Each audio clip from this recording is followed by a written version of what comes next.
Dan untuk membahas efektivitas penerapan ganjil genap untuk kendaraan bermotor dalam menangani COVID-19 sudah terhubung melalui sambungan Zoom dengan Trubus Rahadiansyah, Akademisi Kebijakan Publik Universitas Trisakti. Pak Trubus, selamat malam.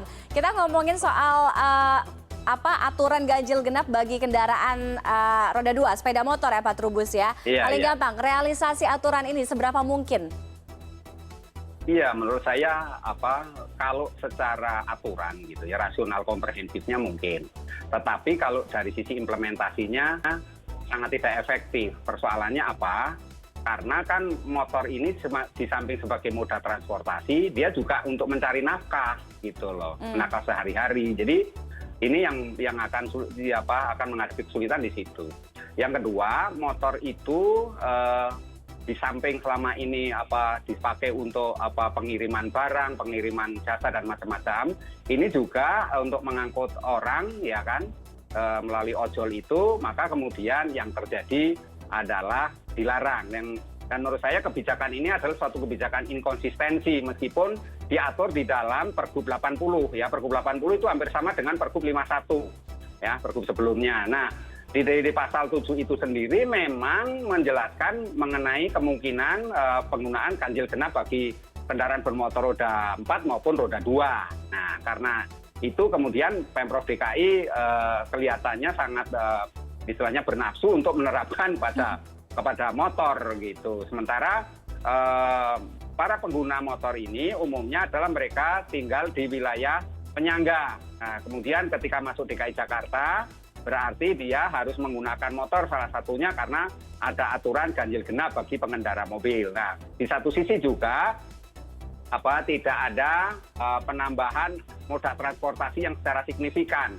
Karena itu transportasi umum sebagai andalan pada akhirnya juga tidak banyak membantu. Nah, kemudian yang selanjutnya menurut saya ini kebijakan ini juga tidak ada kaitannya dengan memutus mata rantai penyebaran COVID. Karena ini kan persoalannya bagaimana kita dalam konteks penyebaran COVID. Sehingga ganjil genap ini dalam bagi motor ini memang pada akhirnya walaupun tujuannya katanya untuk membatasi pergerakan orang, tetapi saya yakin karena kebutuhan-kebutuhan yang sifatnya mencari nafkah dengan menggunakan motor itu akan menimbulkan tetap orang pakai motor. Yang menjadi rumit di sini sebenarnya kompleksitasnya adalah bahwa nanti di dalam implementasinya banyak akal-akalan itu. Misalnya akal-akalan apa tuh? Plat motornya itu bisa diganti-ganti. Jadi nanti ada penggandaan plat motor juga itu. Jadi akan dilakukan karena warga yang pengendara motor yang biasa cuma motornya satu-satunya itu dan sementara harus bekerja menggunakan ini ya akhirnya plat motornya dipalsukan gitu, jadi diganti. Nah, yang kedua ada kemungkinan juga karena motor ini yang dibolehkan adalah ojol, jadi mereka akhirnya bisa saja mereka membeli jaket ojol itu, jaket yang warnanya itu, jadi mereka berbondong-bondong membeli itu untuk menghindari implementasi ganjil genap, artinya kebijakan ganjil genap ini. Jadi menurut saya ini memang lebih banyak kalau secara kebijakan antara cost and benefit-nya itu lebih banyak cost-nya, benefit-nya nggak terlalu signifikan menurut saya. Dan ini dalam hari ini tentu kebijakan motor itu sendiri merugikan masyarakat menengah ke bawah karena pada akhirnya mereka yang hidup bergantung dari motor itu tidak akan atau kesulitan memperoleh penghasilan sehari-hari, apalagi sekarang ini dalam situasi pandemik tentu mereka sangat terdampak ya, dan dengan sulitnya mencari nafkah, sulitnya mencari pekerjaan, akhirnya motor ini menjadi andalan. Yang lain kaitannya dengan ojol, tentu ojol bermotor ini juga menimbulkan penularan yang lebih ini, karena yang dikhawatirkan kan munculnya klaster baru. Klaster barunya itu tidak saja di dalam moda transportasi, entah itu di busway, KRL ataupun metro mini ataupun angkot, tetapi justru juga akan muncul klaster di terminal-terminal ataupun di halte-halte ataupun stasiun-stasiun. Nah, ini akan muncul juga seperti itu. Oke, jadi Anda lihat Anda lihat artinya realisasinya nanti tidak akan sejalan dengan niat awalnya, niat baiknya. Kan ini kan untuk sebenarnya kan tujuan utamanya untuk di masa pandemi COVID-19 ini kan Pak Trubus, ketika orang-orang akhirnya kemudian beralih menggunakan transportasi umum. Anda justru melihat bahwa realisasinya nggak akan nyampe ke situ. Kalau misalnya ini tidak dalam masa pandemi, apakah ini juga akan menjadi kondisi yang menguntungkan untuk menekan atau menekan angka penggunaan kendaraan di jalanan umum dan juga membuat orang beralih dari penggunaan kendaraan pribadi ke transportasi umum? Iya, pada prakteknya selama ini di dalam Pergub 88 yang sudah diterapkan sebelumnya atau sebelum masa ada kondisi normal lah, sebelum masa COVID, itu kan penerapan motor itu justru akhirnya banyak membantu warga di dalam bermobilitas, gitu, artinya menggunakan moda transportasi motor. Nah, kemudian tentu ini dalam hal perpindahan atau mitigasi dari pengguna motor ke transportasi umum, ini memang pada prakteknya memang cukup signifikan pula gitulah. Nah, kemudian kalau di masa pandemik ini, justru di masa pandemik ini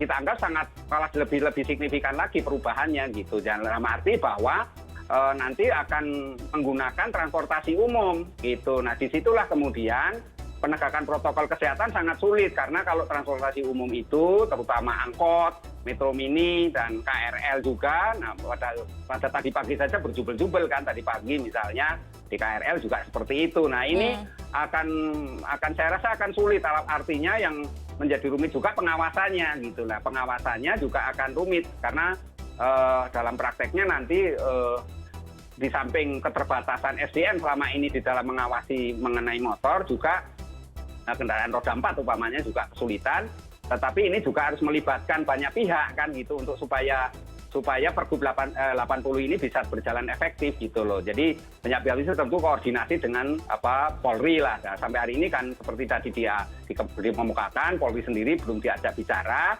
atau koordinasinya belum, tapi aturannya sudah keluar duluan gitu lah. Ini menjadi seolah-olah masyarakat ini seperti ditakut-takuti gitu ya, mereka selama ini menggunakan motor gitu, Mbak. Oke, termasuk dengan penyediaan sarananya itu tadi, artinya untuk membuat orang beralih menggunakan public transport atau transportasi umum, kita ternyata memang belum segitu cukup memadainya kan public transport transportasi umum kita, ketika orang-orang meninggalkan sepeda motor kemudian beralih menggunakan kendaraan umum atau public transport.